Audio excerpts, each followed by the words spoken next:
and some great looking matchups to bring you through this round as well. We'll bring in the big guns. We'll have a look at S.Pupo, J.Baker, Ballito Pro, L.Swanson, same from Samuel. This is how he started his heat. Yeah, Sammy, we're expecting big things from this heat. He's just so fast. That second turn was clutch, and he finished it off beautifully. We haven't seen a wave with that much power at 30 minutes, so he's found himself within the first 5 minutes of this heat. Jacko, wow, big opening turn, and then backs it up beautifully. They should be champions. You know, they should be an everyday fixture on the championship tour. And up and riding now, Swanson. So working that one through.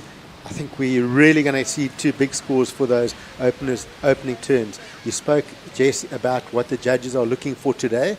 One of the key points were the big maneuvers in the big sections. And we saw both Sammy and Jacko Laid into two really nice turns there, backing up his first wave beautifully. And Luke, he should be scared of the guys in this heat, but he's surfing like he's not. He looks really comfortable. And I think that's where we're going to pick up big numbers. Baker again here, throwing shapes as he just belts a first section. Second one was a little softer for him. Look at the paddle cadence as well. He's fired up. He's got a couple of scores already. Talk about these guys and their careers and how much CT experiences there is. And this is just putting it on display. I mean, Jacko, it's a smaller wave. Low-key guy, John Florence, so, you know, whatever. No. And Carlos, he wants to get himself back on that tour. First ever Costa Rican to qualify for the championship tour, and he surfs so well. Probably not the way he wanted to start his heat with that one. There was a little bit of downtime. S.Pupo on that replay. Wow. That's a second wave for him, Wow. right? So we see a replay here from J.Baker. A couple of nice turns, strings together those three maneuvers. So looking, and I'm just watching this lineup. And this is Carlos. Oh, going for the little rotation on the backhand. Whips it up vertical into the whitewater. And this one softens out. And this is Luke. So he actually had a couple of two good turns on this one.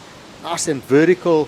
He showed the quality early on. We've seen loads of quality already in this. Here's more. Munoz, speculative off the bottom, realizes the wave got a bit of bounce to it. He's out the back. But some of the numbers. A better wave or a better section coming. They're just going, I'm going to belt this and try and make it a score. And these guys are all so talented to be able to do that. And that's exactly what Carlos has just done on that wave. That was a section that all of us probably would have done a carve on. Action now.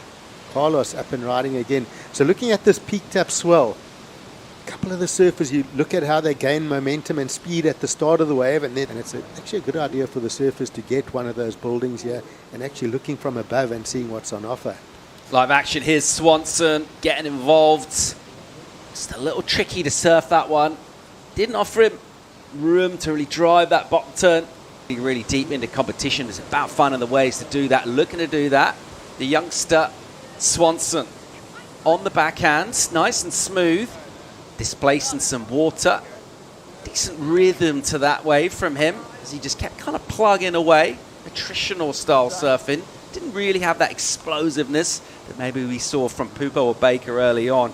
He's got a clear strategy. He's sticking to it. Meanwhile, a little bit of everything we've seen from Carlos so far. Yeah, we've seen a lot. We've seen power surfing, we've seen air games, we've seen big single maneuvers.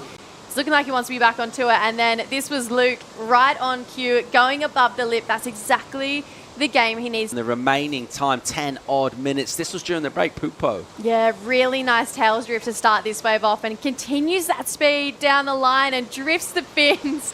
Holds on as he's falling down the lip. Looking at these conditions and how tough it is, as we see, this is Carlos having a look.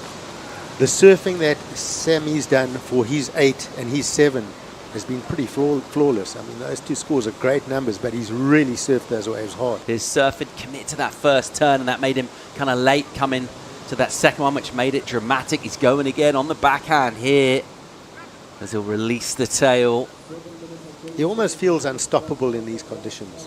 He's going to find those waves. Carlos blows the tail. That was a solid tail high air reverse. So that would have felt good for him. Needs to be a 7-3 to get into second. He goes really tail high and just stomps it super clean. It just looks like There was barely any struggle. Let him go and keep Carlos off as well, so that can use up one wave, and then he can use up the other wave in the last 2 minutes or so.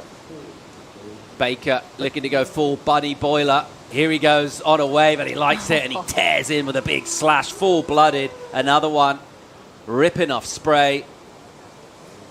4.83, the backup from him. Will the judges be more excited than they were on that wave? Will it improve his scoreline? He's given himself a shot. He sat there for a while. Couldn't resist that wave. It had a shiny face on it. He wanted to attack. That first turn was just so clutch, so high intense. And it looks like C.Munoz down the beach here. Pupo is loving this as he surfs with typical spring in his step, but just an absolute ton of speed as well. And you see the momentum from him in that red jersey on these waves. Looks like he just had a little bit of an extra gear. He's finding a bit more energy. You look at the names in the heat and you think, all right, we're going to be treated. Doesn't always go down that way, but that one, it sort of hyped itself up just on the names in it, and it absolutely delivered. Brilliant surfing